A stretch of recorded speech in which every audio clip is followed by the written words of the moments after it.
Sir sir చెప్పండి ఎలా ఉంటుంది ఇప్పుడు వంగా గీత గారు పోటీ చేస్తున్నారు, పవన్ కళ్యాణ్ గారు ఈ ఒక ఎనిమిది రోజులు మాత్రం ఇంకా ఎలక్షన్స్ దగ్గర ఉంది, ఎలా ఉంది, ఎవరు గెలుస్తారు?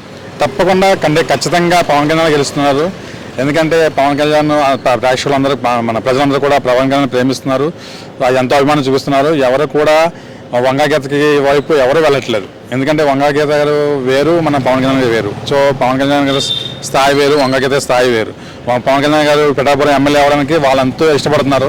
తప్పకుండా పవన్ కళ్యాణ్ గారు గెలుస్తారు. కానీ పవన్ కళ్యాణ్ గారు స్థాయి వేరు, వంగా గీత గారు స్థాయి వేరు అన్నారు. వంగా గీత గారు ఇక్కడ లోకల్గా అసలు ఓటమి లేని నాయకురాలు, పవన్ కళ్యాణ్ వాళ్ళు కొత్తగా వచ్చి ఇక్కడ పోటీ చేయబోతున్నాడు. ఎలా ఉంటుంది, ప్రజలు ఆశీర్వదిస్తారంటారా? వంగా గీత గారు మంచివారు కావచ్చు, కానీ ఆయన వెనకాల ఉన్నది జగన్.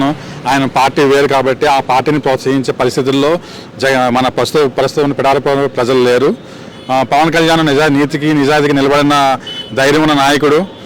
ఎంతో ఆలోచించి నిక్కర్స్గా రాజకీయాలు చేస్తూ అభివృద్ధి కోసం చంద్రబాబుతో పొత్తు బీజేపీతో పొత్తు కలిపి రాష్ట్ర అభివృద్ధి కోసం పోరాడుతున్న నాయకుడు కాబట్టి ఖచ్చితంగా పిఠాపురం ప్రజలు మన పవన్ కళ్యాణ్కే ఓటేస్తారు తప్పకుండా.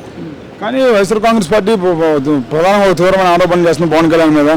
అతను ఒక ప్యాకేజ్ స్టార్ అని చెప్పేసి విలువలేని రాజకీయాలు చేస్తారు పవన్ కళ్యాణ్ అని చెప్పేసి అంటున్నారు. విలువలేని రాజకీయాలు చేసేది ఒక వైసీపీ మాత్రమే. ఎందుకంటే విలువైన రాజకీయాలు చేసేది ఒక జనసేన పార్టీ మాత్రమే. మేము ఎక్కడి నుంచో బెహ్రెన్ నుంచి, గల్ఫ్ కంట్రీ నుంచి మా ఫ్రెండ్స్ అందరూ కూడా వచ్చింది ఎందుకు, ఒక నీతికి నిజాయితీకి నిలబడ్డ నాయకుడికి ఈరోజు ఆత్మగౌరవం కోసం. ఆత్మగౌరవం మాకందరికీ లేదు కాబట్టి ఆ ఆత్మగౌరవం కోసం మేము పోరాడుతున్నాం. అంతేకాని రాజకీయాలు చేసి ఇంకో రకంగా చేసి దోసుకునే నాయకత్వం కానీ దోసుకునే మనస్తత్వం కానీ మాకు లేదు.